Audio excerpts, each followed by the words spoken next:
It's day 5 of your virtual theme park holiday here on Hold Tight Riders. Wow, where have the days gone? But don't fret, we've still got 3 amazing days lined up for you. During these unprecedented times, we're bringing the holiday to you at home, spending the week travelling around the Netherlands and Germany to some of our favourite theme parks and fun fairs. So make sure you subscribe to our channel and turn on notifications to ensure that you don't miss out.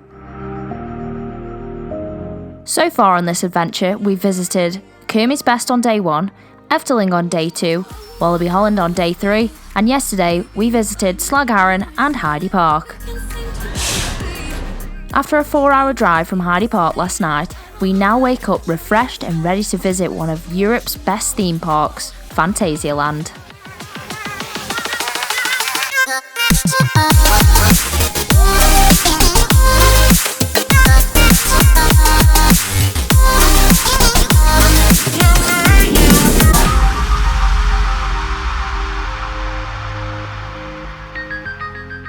We literally do start today's adventure by waking up, and just look at the view that we're waking up to. Wow. Let's face it, staying on site at a theme park's own hotel is rarely the cheapest option, but with views like this, Hotel Mutombo at Phantasialand is more than worth it. Hotel Mutombo opened at Phantasialand back in 2008 and sits next to the Deep in Africa area of the park. The 3-star accommodation offers standard rooms, park view rooms and park view rooms with a balcony. The room we're in here is a park view room with a balcony. Standard price for one of these is around €241 per night, but you can get 20% off this by booking more than 4 weeks in advance of your stay. Here's a look around the room that we recorded on arrival last night. As you can see, it's authentically themed throughout and offers a children's bedroom, a bathroom, and double bed in the main room. Hotel Mutombo offers 3-star accommodation. Phantasialand also has a Chinese-themed hotel, Hotel Lingbao, which is 4-star, and features a swimming pool and its own private entrance into the park. A third hotel is currently being built, with small pod-style rooms within the Rookburg area, which is due to open in 2020. Maybe, possibly, nobody really knows. If you're looking for a cheaper accommodation, there's plenty of options nearby. We often go for the nearby Hotel H+, around £80 per night and a 5-minute drive away. Anyway, we've filled up on breakfast and it's time to enter the park. Let me first address my pronunciation of Phantasialand. Some say Fantasia, whilst others say Fantasia. Realistically, I've probably got it wrong, but I've been saying it like that for so many years that I can't change it in my head. Sorry. Phantasialand is located in Brew, Germany, about 30 minutes drive from Cologne Airport, which is definitely where you should fly to if you're making a trip just for this park. Trains and shuttle buses make it easy to get from the airport to the park, should you wish to do it that way. This is a park like no other that we've visited. From the moment you step inside, everything looks immaculate and you genuinely feel immersed in their world.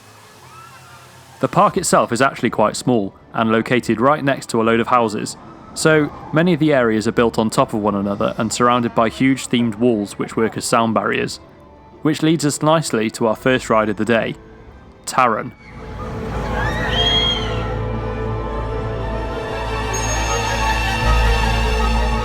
Chances are you've seen pictures of Taron pop up on your newsfeed at some point in the last few years, as it's one of the world's most impressively themed roller coasters. Weaving in and out of the rocky landscape of the Klugheim area, dipping and diving between the buildings.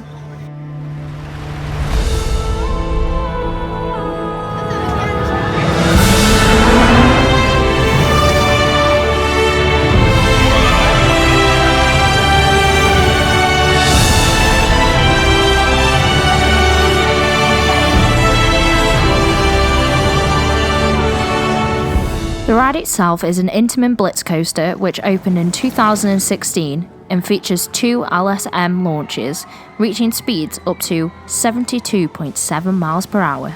At time of opening, Taron held world records for being the fastest multi-launch coaster, the longest multi-launch coaster of its kind, and the roller coaster with the most track intersections. The track actually intersects 58 times, and you cross over yourself 116 occasions during the ride.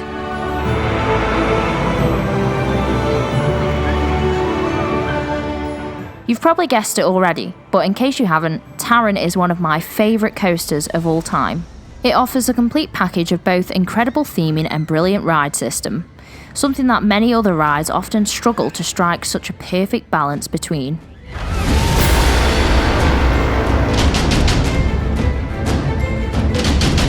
It's not just Taron within Klugheim though. The area is also home to a Vekoma family boomerang named Raik, which also opened alongside Taron in 2016.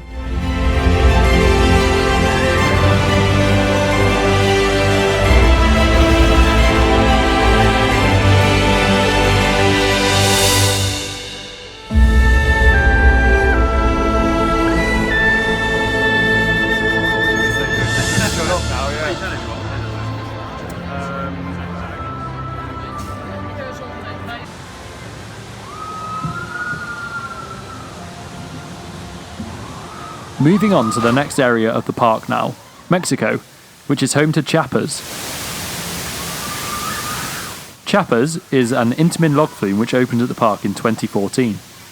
The ride replaced two former log flumes that stood on the same site until 2011. Chiapas includes 3 drops, a normal one, a backwards one, and then a big one, which is the steepest drop of any log flume in the world at 53 degrees. The ride has won multiple awards, including Europe's Best Water Attraction and Germany's Best Themed Attraction, and it's not hard to see why. So sit back and enjoy your Mexican adventure aboard Chiapas.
Another ride in the Mexico area is Colorado Adventure.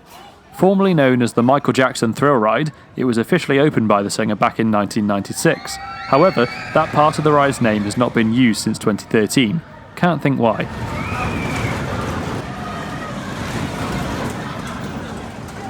This is one of the world's best examples of a Vekoma mine train coaster. It may not be as heavily themed as Disney's Big Thunder Mountain, but the ride itself is much more intense. It features 3 lift hills and multiple tunnels on its journey, and can munch through an impressive 2,300 riders per hour.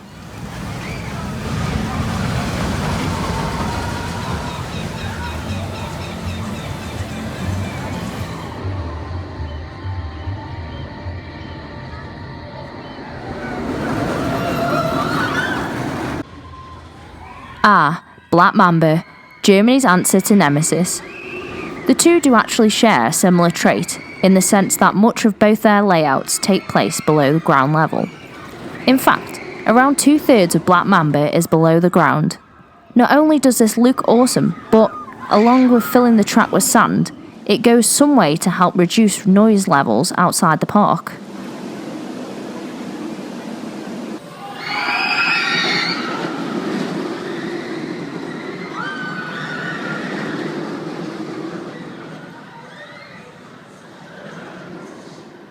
This B&M inverted coaster opened in 2006, along with the Deep in Africa area where it sits. It features 4 inversions, 10 near misses, and, fun fact, has the tightest radius helix on any B&M coaster to ever be built. What I like about Black Mamba so much is that it doesn't just end as soon as all the inversions are out the way, but instead carries on diving in and out of the rocks for a while before hitting the brake run. Just opposite Black Mamba, you'll find Talocan. Again, a ride you're likely to have seen on your newsfeed. Probably the best horse topspin in the world, this ride is named after an Aztec weather god, Tulloch, and is themed around the story of an Aztec temple that was discovered by accident whilst a wine cellar was being expanded. We'll let you watch a full cycle on this one, as it has to be seen to be believed.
We now make our way to the other side of the park. This part of the park is closest to the neighbouring properties and residents, and as such, most of the attractions are built indoors. 2 of them are Winjas Fear and Force, a pair of spinning coasters built by Maurasona off of Spinball Whizzer and Dragon's Fury fame in the UK.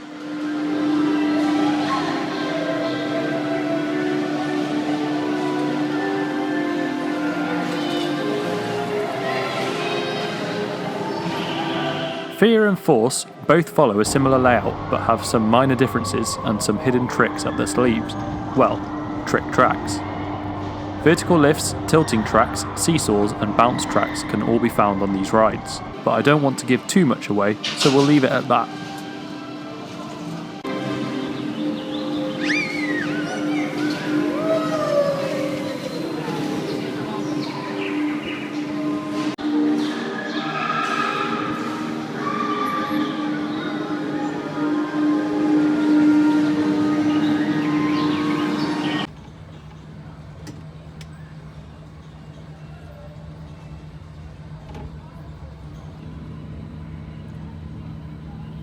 The building next door is home to the one and only Hollywood Boat Tour. This is an example of one of those rides that I'm sure was quite impressive back in its day, but really shows its age now, especially when compared to some of the latest additions in the park. The ride itself is themed as a tour around the sets of some favourite Hollywood movies, including Jaws, Tarantula, Sinbad the Sailor, Frankenstein, 20,000 Miles Under the Sea, Tarzan, Wizard of Oz, and King Kong. Perhaps the best bit though is the amazing animatronic of Alfred Hitchcock in the loading platform who welcomes you to the ride. Just how do they make him look so real?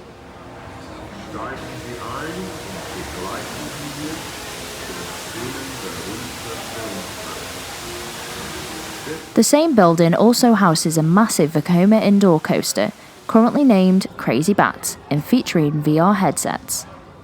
We won't go on it today as the queue is huge because of all the general publics who are excited about the VR. However, it did used to be called Temple of the Nighthawk, and the station used to look like this.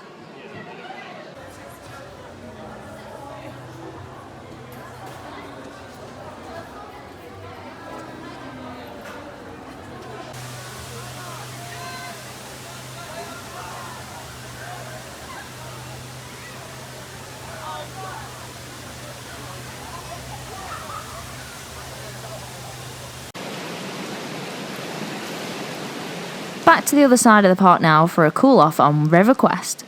This is one of the world's most insane rapids rides and held the record for the tallest drop on a rapids up until 2018 when Infinity Falls opened at SeaWorld Orlando.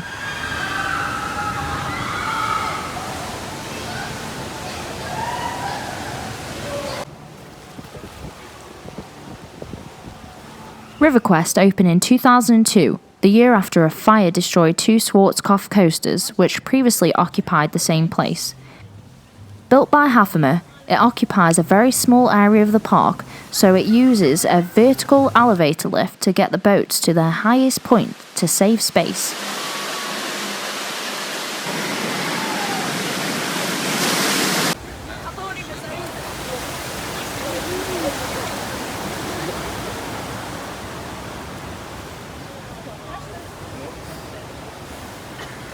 Yeah, that's doing a great job.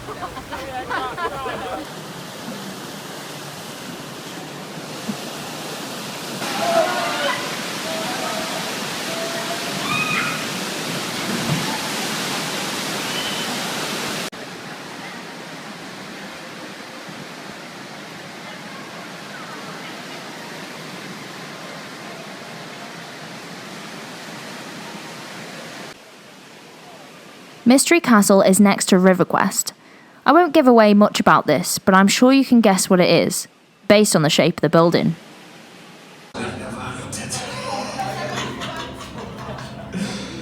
Meine lieben Gäste, ich begrüße euch alle in Mystery Castle, dem Stammschloss meiner Familie. Sicherlich schon angedeutet, was hier vor sich geht.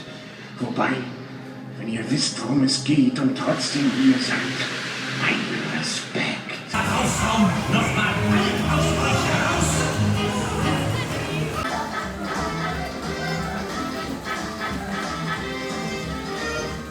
Tickets to enter Phantasialand are among the more expensive when compared with other European parks, coming in at €51.50 per person. However, they have run a return for free promotion for the past few summers, so when you factor that in, it's more like €26 per day, which is really quite good.